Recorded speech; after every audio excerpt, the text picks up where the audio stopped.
किसी के मन को कैसे पढ़ें? मन की बातों को पढ़ने की कला के 3 तरीके, क्योंकि वह व्यक्ति वर्तमान में सोच रहा है और हमें भी अपनी मानसिकता को वर्तमान में लाना होगा। तभी हम उनके विचारों को समझ सकते हैं। अगर हम पिछली घटनाओं के बारे में सोच रहे हैं, तो हमें यह कैसे पता चलेगा कि दूसरा व्यक्ति वर्तमान में क्या सोच रहा है? क्योंकि हम पिछली घटनाओं में लिपटे हुए हैं। मानसिकता को संकेंद्रित करना किसी के विचारों को जानने के लिए सबसे पहले हमें अपनी मानसिकता को संकेंद्रण।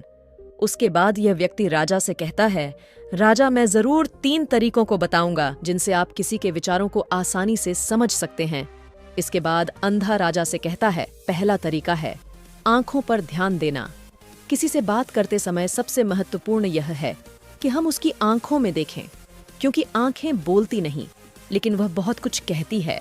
अगर हम उस व्यक्ति की आंखों में के संकेतों को समझना सीख जाते हैं, तो हम जान सकते हैं कि उनके मन में क्या चल रहा है, वह क्या सोच रहे हैं और वह क्या करने वाले हैं। मेरी अपनी आंखें नहीं हैं, लेकिन मैंने यह कौशल प्रिय गौतम बुद्ध से कई साल पहले सीखा था। वह मेरे शिक्षक और मार्गदर्शक थे।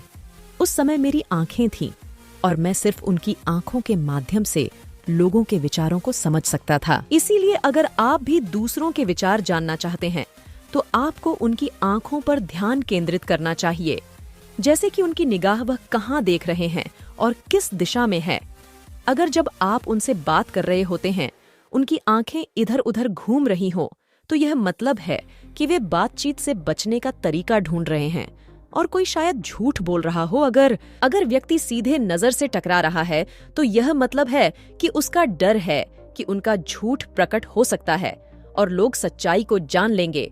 लेकिन अगर उनकी आंखें बिना हिले आपको देख रही हैं, तो वह शायद ईमानदार हो सकते हैं और उन्हें आपसे बात करना और अपने विचार साझा करना है। इसके अलावा देखें कि उनकी भौं कैसे हिल रही है। अगर वह दूसरी ओर देखते हुए उनकी भौं नीचे जाती है, तो वह शायद कुछ सोच रहे हैं या किसी अन्य चीज के बारे में चिंतित है। अगर उनकी भौं ऊपर जाती है और उनकी आंखें बड़ी हो जाती हैं, तो वह आश्चर्य या जिज्ञासु हो सकते हैं, जिन्हें आपके विचारों के बारे में यहाँ तक कि देखें कि उनकी पूंजी इतनी बड़ी या छोटी है। पूंजी आंख का काला हिस्सा होती है कि अगर पूंजी बड़ी होती है, तो यह मतलब है कि वह आपको पसंद करते हैं या आपके कहे को पसंद कर रहे हैं। वह उत्साहित या खुश है। अगर पूंजी छोटी होती है, तो यह मतलब है कि वह आपको पसंद नहीं करते हैं या आपके कहे को पसंद नहीं कर रहे हैं। वह असहज या गुस्से में है। इसके अलावा देखें कि उनकी आंखों की सफेदी कितनी लाल है या कितनी सफेद है। आंख का सफेद हिस्सा स्क्लेरा कहलाता है।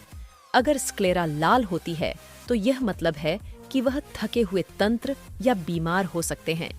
वह आपसे बात करना नहीं चाहते होंगे। मैं एक समय याद करता हूँ जब मैंने एक थके हुए व्यक्ति से मिला था जो यात्रा कर रहे थे।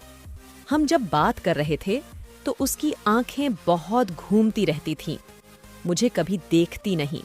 इससे दिखाई देता था कि उसको चिंता थी और वह जल्दी जाना चाहता था। मुझे लगा कि वह कुछ छुपा रहा।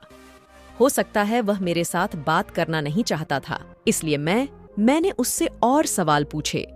मैंने पता लगाया कि उसका एक गुप्त योजना था। इसी तरह अन्य भी चेहरे की भावनाओं की अन्य व्यक्तिगत व्यवहार होते हैं, जो हमें आसानी से व्यक्ति के विचार समझने में मदद कर सकते हैं। कभी-कभी व्यक्ति अपने चेहरे के माध्यम से विभिन्न व्यवहार दिखाता है। यदि आप किसी के चेहरे के अभिव्यक्ति पर ध्यान देते हैं, तो आप आसानी से समझ सकते हैं कि वह व्यक्ति निराश है, बहुत दुखी है या बहुत खुश है। आप यह भी समझ सकते हैं कि वह अंदर कैसा महसूस कर रहे हैं, और यह सब बातें उनके चेहरे की अभिव्यक्ति के माध्यम से निश्चित की जा सकती हैं। ओ राजा, चेहरा एक चित्र की तरह है जो दिखाता है कि लोग अंदर कैसा महसूस कर रहे हैं अगर वे कुछ नहीं कहते हैं। वह निचले भावनाओं को महसूस कर रहे हैं। दूसरी ओर जब कोई बड़ी और सच्ची मुस्कान होती है जो आंखों और गालों को उठाती है, वह खुशी, मित्रता और दयालुता की संकेत है। इसमें आंखों का बड़ा महत्व है। जब वे छोटी और चमकीली होती है, तो आप सुनिश्चित हो सकते हैं कि मुस्कान सच्ची है। देखें, किसी व्यक्ति की भ्रूण की जगह जहां त्वचा गहरी होती है और ढीली होती है। जब यह गहरी और तंग होती है तो यह अक्सर मतलब होता है कि वे उलझे हुए हैं, महसूस कर रहे हैं, कुछ कठिन या नई चीज को समझने की कोशिश कर रहे हैं। रुख का तरीका मुंह हमें बहुत कुछ बता सकता है। एक मुंह जो बंद और संकुचित हो, यह मतलब हो सकता है कि वह सहमत नहीं है, किसी चीज से संतुष्ट नहीं है या बातचीत करना नहीं चाहते। तो यदि आप लोगों को बेहतर समझना चाहते हैं तो आपको इन नीरव संकेतों पर ध्यान देना होगा। जब आप किसी को देखते हैं जिनका मुंह नीचे की ओर मुड़ जाता है और छोटे से दुखी चेहरा बनता है, तो आमतौर पर यह मतलब होता है कि वह खुश नहीं है, संतुष्ट नहीं है या कुछ हार गए हैं। आप उनकी आंखों और उनके शरीर से भी समझ सकते हैं कि वह कैसा महसूस कर रहे हैं। लेकिन एक मुंह जो खुला और आराम से हो, यह मतलब होता है कि वह खुले मन से बातचीत करने के लिए तैयार है। जब आप चेहरे की इन संकेतों को देखने और समझने में महारथी हैं, तो आप यह जान सकते हैं कि लोग किस बारे में सोच रहे हैं और कैसा महसूस कर रहे हैं। चाहे वह अपनी भावनाएं बाहर कहें या चुप रहे, उनके चेहरे से हर बात साफ हो जाएगी। इसलिए कोई व्यक्ति जैसे भी अपने शब्दों से बोलता हो, आप उनके चेहरे से सब कुछ समझ सकते हैं। मैं आपको एक कहानी सुनाऊं। एक बार मैंने एक दुखी व्यक्ति से मिला जो मेरी मदद के लिए आया, लेकिन वह ऐसा व्यवहार कर रहे थे कि उन्हें कोई परवाह नहीं। लेकिन मैंने उनकी माथे पर एक छोटी सी रेखा देखी, जिससे पता चला कि उनकी परेशानी थी। मैंने उनसे कहा कि मुझे अपनी समस्या बताए और उन्होंने बता दी। इसके बाद उनको अच्छा लगा और मैंने उनकी मदद की। एक सच्ची मुस्कान आंखों को भी खुश बनाती है। यह मतलब है कि वे खुश और दयालु हैं।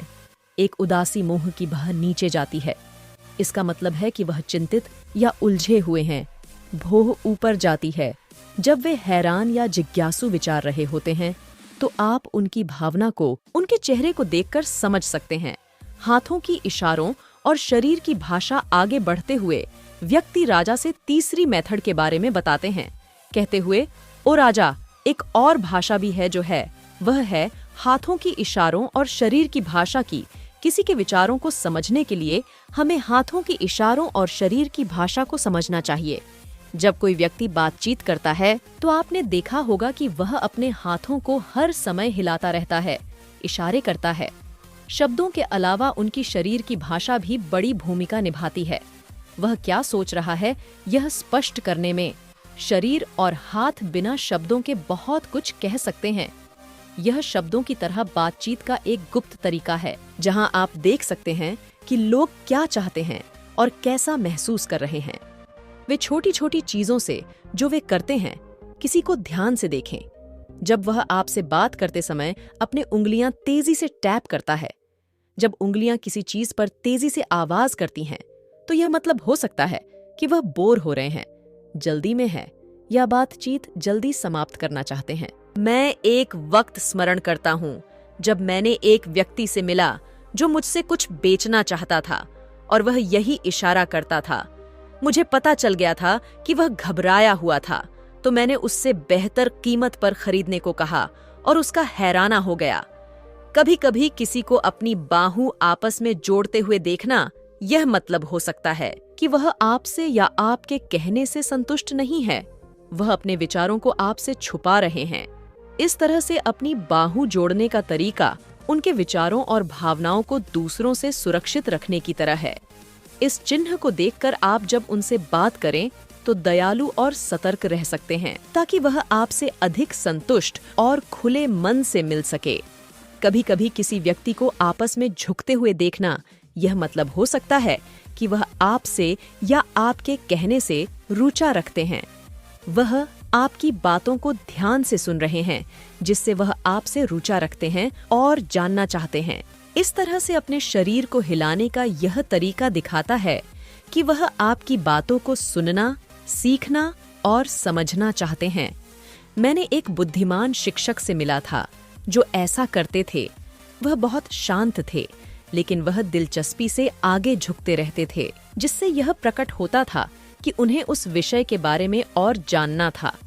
कभी कभी लोग जब आपसे बात करते समय अपने चेहरे को छूने की आदत डालते हैं, तो आपको पता चल सकता है कि वह किस बारे में सोच रहे हैं। यह अक्सर मतलब रखता है कि वे चिंतित हैं या सोचते हैं। यह सब छूने का तरीका दिखाते हैं कि उनके मन और दिल में क्या हो रहा है। दूसरों की शरीर और हाथों से सही से समझने के लिए आपको धैर्य रखना पड़ता है, सावधानी से देखना पड़ता है और उन बातों को सराहना करनी पड़ती है जो वे नहीं कहते। यह छोटी पर महत्वपूर्ण संकेत, जैसे कि एक शांत पुस्तक, आपको उन भावनाओं और विचारों को दिखाते हैं जो उनमें छुपे हुए हैं और आपको उनसे बेहतर जुड़ने में मदद करते हैं। अगर हम इन 3 तरीकों पर ध्यान देते हैं और उन्हें सही से समझते हैं, तो हम तेजी से पता लगा सकते हैं कि किसी के मन में क्या चल रहा है, वह हमारी बातों को कितनी ध्यान से सुन रहे और उनके मन में क्या हो रहा है। लेकिन इससे पहले आपको अपने मन को ध्यान में लाना होगा और उसे वर्तमान में लाना होगा। तभी आप इन सभी क्रियाओं पर ध्यान दे सकते हैं, उन्हें समझ सकते हैं और महसूस कर सकते हैं कि उनके मन में क्या चल रहा है। अन्यथा अगर आप पूर्व घटनाओं या भविष्य के योजनाओं में प्रवृत्त हैं, तो आप कभी भी व्यक्ति की शरीर भाषा पर ध्यान नहीं देंगे और आप कभी नहीं समझ पाएंगे कि उनके मन में क्या हो रहा है, वह क्या सोच रहे हैं।